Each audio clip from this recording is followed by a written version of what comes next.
Hey there, everyone. Mychal Bryan here from the Oraculos School of Astrology with yet another question and answer segment where practicing astrologers bring me their questions and I provide them answers based on my astrological practice. I think you kind of answered it sort of in what you were just saying, but I was also having talking about the universe sending you particular charts. So I have several charts with Pluto on the ascendant and Chiron in the seventh house.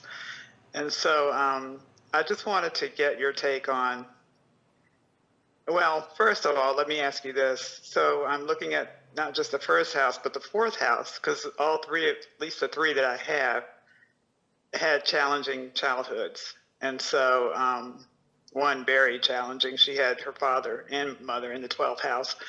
But so I'm just wanting to know, is the best way to interpret looking at the first and the fourth, just looking at the first, when Pluto's there, and then with Chiron in the seventh, because I know that, I remember you saying Chiron's like a baby Saturn, but I'm wondering, is there a wounding thing involved also with Chiron? So if you could just maybe talk about that. All right, so within this specific example we're being given, there are a series of charts that this astrologer has received that have Pluto in the first as well as Chiron in the seventh. Now, as far as I'm concerned, both of these celestial factors, and I say celestial factors because people tend to get bent out of shape when we call Pluto a planet, and Chiron definitely isn't a planet. So as far as these celestial factors are concerned, they tend to manifest malefically. They tend to have a malefic influence within whichever place we find them. Chiron, for me, acts like a baby Saturn, and that was long before I even knew that Chiron was the baby of Saturn. But Chiron acts like a baby Saturn within my astrological practice, and Pluto just tends to be a malefic planet in general. If you have Pluto rising, and I spoke about this in a previous video titled On Pluto or Everything You Need to Know About Pluto or something to that effect, but if you have Pluto rising, it can indicate that you were in an early childhood environment where powerlessness was the major theme that occurred within that space.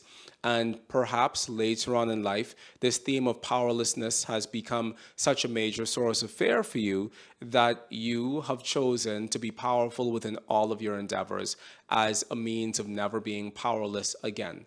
And that's a rather vague description, but I think that it is sufficient enough in terms of describing a lot of the vast realities that we find manifesting when someone has Pluto conjunct their ascendant. If Pluto was just in the first but very far from the first house cusp, I probably wouldn't read into that story in the way that I just did. And the reason for that is because the power of the planets is more manifest based on the cusps of the houses that those planets are near to. So if I had someone with Pluto in the first and 5 degrees away from the second house cusp, but not necessarily in the second house because the minutes were off or something, I wouldn't necessarily believe that that was a person who grew up their entire lives having to battle between power and powerlessness and therefore ... because I would rather tell that story based on Pluto being conjunct that person's ascendant. Similarly, Chiron being within the 7th house of a person can indicate that that person oftentimes finds themselves in relationships where the partner is needy or where the partner has some deep psychological wounding or where the partner needs help or where the partner is out of sorts or where the partner is sick or where the partner has something just wrong with the partner that makes it feel as if the area of partnership within that person's life is another area where their story of Saturn is manifesting. Now, as always, this can be augmented based on the ruler of the 7th house, as well as the aspects that are occurring to the ruler of that 7th house, as well as the essential dignity and debility of the 7th house ruler, the accidental fortitude and debility of the 7th house ruler, as well as which other planets are co-present in the 7th house with that Chiron. So we can't really fully base our entire interpretation just based on Chiron being in that person's 7th house. And just like Pluto, I would prefer for that Chiron to be conjunct that person's 7th house cusp before I read into it in a deeper way.